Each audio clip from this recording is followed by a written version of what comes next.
Unchained Melody. The city was full of whispers, and the shadows were thick with secrets. It was a place where darkness thrived, where twisted minds roamed free. Among them, there was a man whose name was never spoken aloud, whose face was an enigma to all but the women he took. He was a killer, a predator who stalked the lonely streets at night, waiting for his next victim. His method was always the same: seduction, capture, and then silence. The women never had a chance to scream. And when they were gone, there was no trace left behind, except for the ones who never came back, the ones whose names no one would ever remember. But one day, everything changed. He had taken countless women before, but none of them moved him the way Mel did. From the first moment he saw her, he knew. Her beauty was intoxicating, something he had never experienced before. She was everything he desired, everything he had been searching for. But when he tried to make her his, she rejected him. She pushed him away, said she wasn't interested. She didn't love him. She didn't see him the way he saw her. He had to possess her. He had to have her. In his mind, love was control. And if she wouldn't love him willingly, he would make her love him by force. So, one night, when the city was sleeping, he took her. He chained her to the wall in his basement, a dark, cold room where he could keep her safe, keep her all to himself. Days passed, and he tried everything: gifts, promises, soft words, but no matter how much he gave her, she didn't want him. He gazed into her eyes and whispered, "Mel, my darling, I've hungered for your touch. A long, lonely time."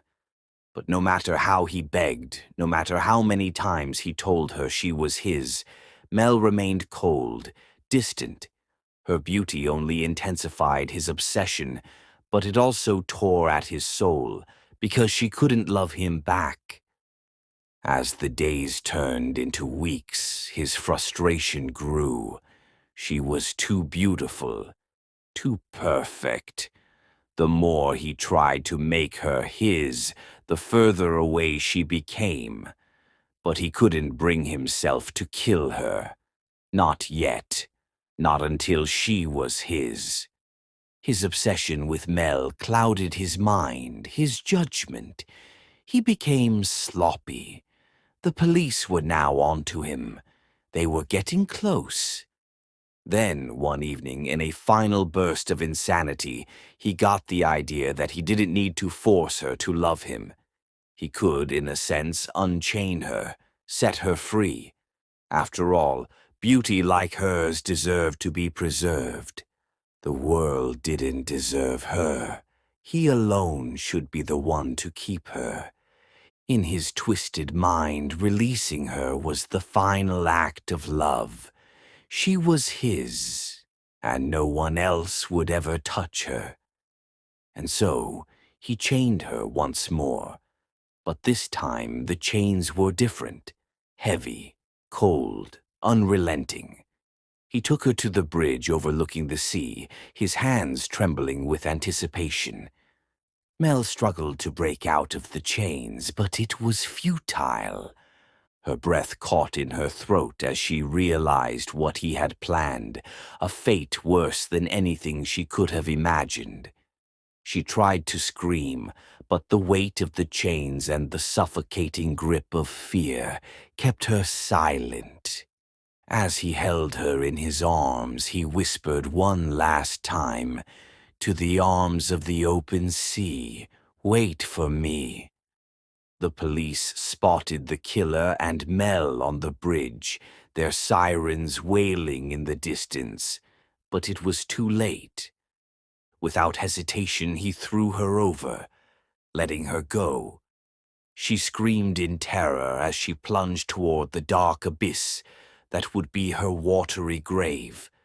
The cinder block weighing her down dragged her deeper into the cold, dark water. She sank beneath the surface, the chains pulling her further down. He stood there, watching as she disappeared into the depths. The police fired their guns, and the killer fell over the bridge into the sea, bleeding out.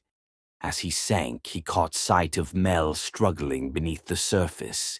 His heart raced, his mind unraveling. He reached for her, pulling her close, his blood mixing with the water. Their final moments intertwined. For more stories like follow or subscribe, drop a comment with your thoughts or any story suggestions you'd love to see next.